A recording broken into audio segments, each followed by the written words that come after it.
হাত পায়ের নখ কাটার পর তাকে মাটির ভিতর গাড়তে হবে। মহিলাদের ভাঙতি রোজা কি স্বামীর অনুমতি ছাড়া রাখা যাবে? নামাজের সামনে আয়না থাকলে কি নামাজ হবে? খেতে বসলে কেউ যদি আমাকে সালাম দেয় তখন আমি কি সালামের উত্তর দিতে পারবো কি? হাঁটুর উপরে কাপড় উঠে গেলে ওযু থাকবে কিনা? তাহিয়াতুল ওযু কি 5 ওয়াক্ত নামাজের আগে পরে পড়া যায়? 3 পিস পরে নামাজ পড়ি, পা দেখা যায়, মোজা পড়ে নামাজ পড়লে কি হবে? পায়ের পাতা ঢাকতে হবে কিনা মেয়েদের নামাজের জন্য?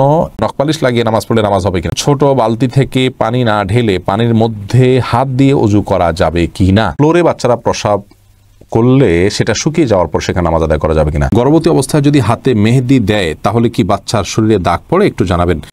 প্রিয় দর্শক, আলহামদুলিল্লাহ, ইতিমধ্যে বহু প্রশ্ন আমাদের কাছে চলে এসেছে। রমা বেগম জানতে চেয়েছেন, মহিলাদের ভাঙতি রোজা কি স্বামীর অনুমতি ছাড়া রাখা যাবে? স্বামীর অনুমতি ছাড়া রাখা যাবে না। স্বামী যদি বলো যে হ্যাঁ রাখতে পারে, আর যদি স্বামী বাসায় থাকেন তাহলে সেক্ষেত্রে স্বামীর অনুমতি নিয়ে তারপরে রাখা উচিত। ভাঙতি রোজা যেগুলো, এগুলো তো ফরজ রোজা, কিন্তু ওই দিন রাখাটা তো আপনার জন্য ফরজ নয়, অতএব দিনটা নির্দিষ্ট করার ক্ষেত্রে তার সম্মতি নিয়ে করা উচিত। এমনি আমজাদ হোসেন জানতে চেয়েছেন, হাত পায়ের নখ কাটার পর তাকে মাটির ভিতর গাড়তে হবে। যেহেতু এটা মানুষের শরীরের অংশ, ময়লা আবর্জনা ফেলার জায়গায় না ফেলে এটাকে কোনো মাটিতে দাফন করলে সেটা উত্তম, ভালো কাজ, কিন্তু এটি ফরজ ওয়াজিবের মতো কোনো কাজ নয় যেটা না করলে গুনাহ হবে। উচিত, করতে পারলে ভালো হয়। ইমরান শরীফ বিলাস আপনি জানতেছেন, নামাজের সামনে আয়না থাকলে কি নামাজ হবে? নামাজের সামনে আয়না থাকলে নামাজ হয়ে যাবে, কিন্তু আয়নার দিকে তাকিয়ে তাকে নামাজ পড়া উচিত নয়। আপনি যদি আপনার দৃষ্টিকে নামাজের এরিয়ার মধ্যে রাখতে পারেন, উপর দিকে না থাকেন, আর দিকে না থাকেন, তাহলে নামাজ হয়ে যেতে পারে। কিন্তু যদি মনে হয় যে না, আয়নার সামনে থাকলে আমার মন সেদিকে চলে যাবে, নিজের দিকে তাকাবো, চেহারা দেখবো, এরকম আশঙ্কা আছে, তাহলে কোনো একটা কাপড় চোপড় দিয়ে তার সামনে নামাজ দাঁড়াবেন, অথবা একটু ডানে বামে দাঁড়াবেন, যাতে করে বরাবর আয়নার সামনে না হয়, আপনি যেন নিজেকে দেখতে না পান। অর্থাৎ আপনার নামাজের মনোযোগ যাতে নষ্ট না হয়, সেটাই হলো মুখ্য বিষয়। আয়না এখানে একেবারে গৌণ, আয়না থাকুক বা না থাকুক তাতে কোনো অসুবিধা নেই।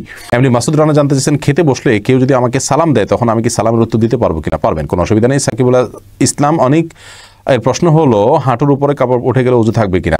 ওযু থাকবে, কিন্তু মানুষের সামনে কাপড় উঠে গেলে সেটি সতর খোলা হয়, বিধায় সেটা গুনাহের কাজ, কিন্তু ওযু থাকবে, ওযুর সাথে সম্পর্ক নেই। এমনি খায়রুল ইসলাম আপনি জানতেছেন, তাহিয়াতুল ওযু কি 5 ওয়াক্ত নামাজের আগে পরে পড়া যায়? আগে পড়া যায়, হ্যাঁ পড়া যায়, যে কোনো সময়, নামাজের নিষিদ্ধ সময় নয় এরকম, যে বাকি যে কোনো সময় পড়া যেতে পারে।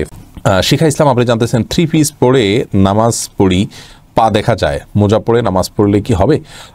পায়ের পাতা ঢাকতে হবে কিনা মেয়েদের নামাজের জন্য মধ্যে, এটা নিয়ে মত পার্থক্য আছে। অনেক উলামায়ে কেরাম এটাকে শর্ত করেছেন। আমি ব্যক্তিগতভাবে এই মতটা চাইতে, যারা বলেন যে পায়ের পাতা, পাতা বলতে পায়ের পাতার তলের অংশ, এটা ঢাকার শর্ত দিয়ে থাকেন, তাদের মতটাকে আমি সমর্থন করি না। পাতার উপরই অংশ, যেটা পাতার উপরের অংশ, সেটা ঢাকতে হবে কিনা, অনেক উলামায়ে কেরাম বলেছেন সেটা ঢাকতে হবে, অনেকে বলেছেন শুধু গিরার নিচ পর্যন্ত থাকলেই হবে কাপড়, পাতা না ঢাকলেও চলবে। তো দুই পক্ষের উলামায়ে কেরামের দলিল রয়েছে। নিরাপদ হলো এমন কাপড় পরা যে কাপড়টা অনেক বেশি লম্বা হয়, যে পায়ের পাতার উপরই অংশ সহ ঢাকা পড়ে।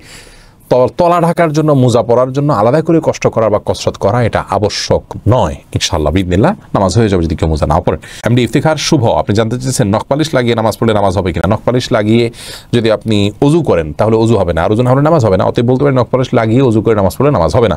কিন্তু যদি ওযু অবস্থায় নখপালিশ লাগিয়ে আপনি নামাজ পড়েন ওযু অবস্থায়, তাহলে ওই নামাজটা হবে।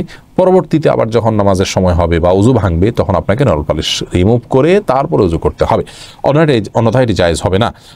মা বোনরা মাসিকের দিনগুলোতে নেল পালিশ ইউজ করতে পারেন, কোনো অসুবিধা নেই, যেহেতু তখন নামাজের অপশন তাদের নাই। কিন্তু পরবর্তীতে আবার নামাজ যখন শুরু হবে, তার আগে তাদেরকে সেটি রিমুভ করে নিয়ে তারপর ওযু করে নামাজ পড়তে হবে। রিয়া এনামুল আপনি জানতে চেয়েছেন, ছোট বালতি থেকে পানি না ঢেলে পানির মধ্যে হাত দিয়ে ওযু করা যাবে কি না? যাবে।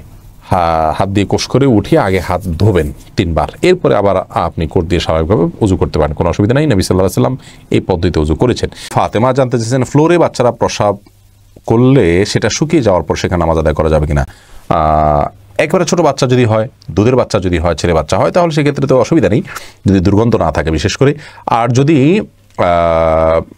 আপনার বাচ্চা দুধের পাশাপাশি অন্য খাবার খাওয়া শুরু করেছে এরকম হয় এবং পেশাব করে ফ্লোরে, তাহলে সেক্ষেত্রে দুর্গন্ধ থাকলে সেখানে সালাত আদায় করবেন না, করা যাবে না। উচিত হলো সেখানে একটু পানি ঢেলে দেওয়া, কমপক্ষে একটু পানি ঢেলে দিলেও তারপরে সালাত আদায় করা যাবে। আর যদি কোথায় করেছে এটা আপনি ধরতে না পারেন এবং শুকিয়ে যায় এবং কোনো আলামত না থাকে, তাহলেও সালাত আদায় করা যাবে। উপরিয়ারি থেকে আপনি প্রশ্ন করেছেন, গর্ভবতী অবস্থায় যদি হাতে মেহেদি দেয় তাহলে কি বাচ্চার শরীরে দাগ পড়ে? একটু জানাবেন। বোন, এটি সম্পূর্ণ কুসংস্কারের জন্য একটি বিশ্বাস। আমাদের দেশে অনেকে এরকমটি মনে করে যে গর্ভবতী অবস্থায় যদি এরকম কোনো কিছু করা হয়, মেহেদি হাত দেওয়া হয়, তাহলে সেক্ষেত্রে বাচ্চার ক্ষতি টতি হয়, এগুলো সম্পূর্ণ ভুয়া কথা, ভিত্তিহীন কথা। এগুলো বিশ্বাস করা ইমানের সাথে সঙ্গতিপূর্ণ নয়, শিরকে আসগার হয়ে যেতে পারে এই ধরনের বিশ্বাস। অতএব এই ধরনের বিশ্বাস আমাদের রাখা উচিত নয়। কোনো রকম ক্ষতি হবে না ইনশাআল্লাহ বিদিনিল্লাহ। মুনিরা সেরাজা মুনির নিশান, আপনি জানতে চেয়েছেন অজু করার সময় বেসিনে পা ধোয়া কি ঠিক? নিজের বাসা বাড়িতে অসুবিধা নেই, করতে পারেন, তবে আপনার রিস্ক মুক্ত হওয়াটা আর বিষয়ে মাথা রাখতে হবে। নিজের জন্য রিস্কি হলে সেটা আপনার জন্য করা উচিত হবে না, কারণ নিজেকে বিপদের মুখে ঠেলে দেওয়া ইসলাম শরীয়তে কিন্তু জায়েজ নয়। অনেক সময় এখান থেকে পড়ে বা দুর্ঘটনার শিকার হতে পারে মানুষের। যদি সেরকম না হয়, আপনি আশপাশে কিছু ধরে করতে পারেন, তাহলে এটা জায়েজ আছে। কিন্তু পাবলিক প্লেসে বা বাইরে এরকমটি করা অনুচিত, যেহেতু এটা দৃষ্টিকটু। অন্য ধরনের মানুষরা আছে যারা এই বেসিন ব্যবহার করবে, তারা দেখে হয়তো ইসলাম সম্পর্কে বাজে ধারণা নিবে, বা তাদের হক নষ্ট হতে পারে, বা আশপাশে পানি পড়ে ভিজে যাবে, জায়গাগুলো নষ্ট হবে। সেই জায়গা থেকে পাবলিক প্লেসে এমনটি না করা উচিত, কিন্তু করলে অজু হয়ে যাবে।